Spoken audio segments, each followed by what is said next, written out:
দখলের পরে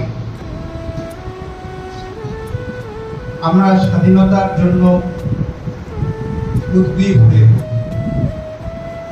আমরা হয়তো সব আন্দোলনের কথা জানি না, কিন্তু তোমাদের সামনে আমি ছোট করে একটু বলতে চাই যে স্বাধীনতা ধরনের পরেই ব্রিটিশরা কিন্তু প্রতিবাদের সম্মুখীন হয়। তোমাদের নিশ্চয়ই জানা আছে যে সন্ন্যাসী ও ফকির বিদ্রোহ দিয়েই আমাদের ভারতে ব্রিটিশদের বিরুদ্ধে সেই 1761 খ্রিস্টাব্দ থেকেই আমরা ব্রিটিশদের এই ভারতবর্ষ থেকে বিতাড়িত করার যে প্রচেষ্টা সেটা শুরু করেছিলাম। হ্যাঁ, এটা ঠিক যে 1761 খ্রিস্টাব্দে তখনই হয়তো আমাদের মধ্যে স্বাধীনতার দাবি আন্দোলিত হয়নি। আমরা মোটামুটিভাবে বলতে পারি যে প্রথম স্বাধীনতার জন্য প্রত্যক্ষ ডাক আমরা কিন্তু দিয়েছিলাম 1857 খ্রিস্টাব্দে। এই 1761 ফকির ও সন্ন্যাসী বিদ্রোহের পর থেকে বিভিন্ন সময়ে ইংরেজরা প্রতিবাদ প্রতিরোধের সম্মুখীন হয়েছে। তারপরে সেই 1857 খ্রিস্টাব্দের সিপাহী বিদ্রোহের মধ্য দিয়ে তাদের কিন্তু যে সিংহাসন সেটা কিন্তু কম্পিত হয়। তারা কিন্তু বুঝতে সক্ষম হয় যে ভারতের মতো একটা দেশকে শাসন করা তাদের পক্ষে যথেষ্ট কষ্টকর। তার জন্যই 1857 সালের পর থেকে ইস্ট ইন্ডিয়া কোম্পানির মতো একটি বাণিজ্যিক প্রতিষ্ঠানের হাত থেকে ব্রিটিশ সরকার ভারতের শাসনভার কেড়ে নেয়। তারপরে তোমাদের জানা আছে যে ভারতের স্বাধীনতা আন্দোলন দুটি ধারায় প্রবাহিত হয়। মূলত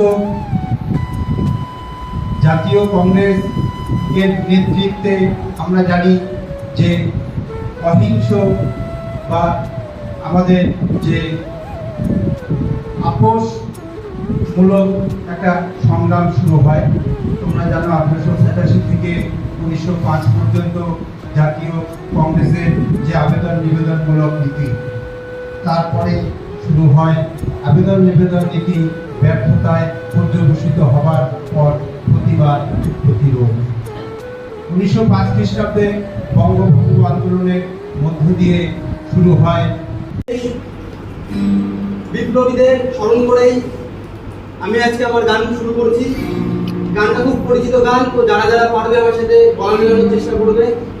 শুরু করছি। আমার গানের গলাটা ভেঙে গেছে জোরে জোরে যেতে যেতে, তো আমি ভেঙে গেছে গলাটা।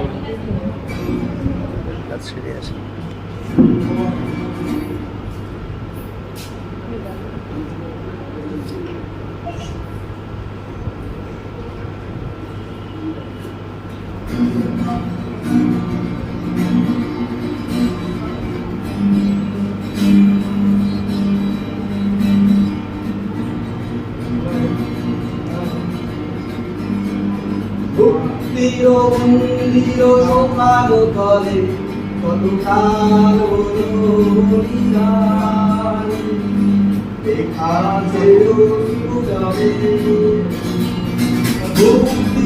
মন্দির সকাল তলে কত কাল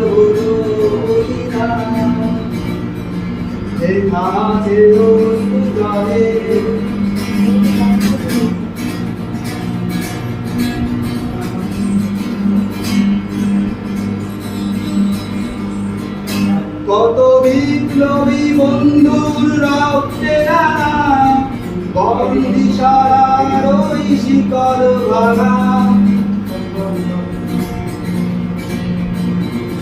কত বিপ্লবী বন্ধুর রক্তে রাঙা বন্দি সারার ওই শিকল ভাঙা। তারা বীর দেখিয়া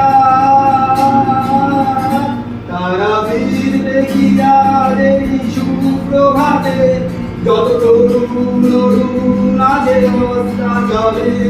তারা বীর দেখিয়া সুপ্রভাতে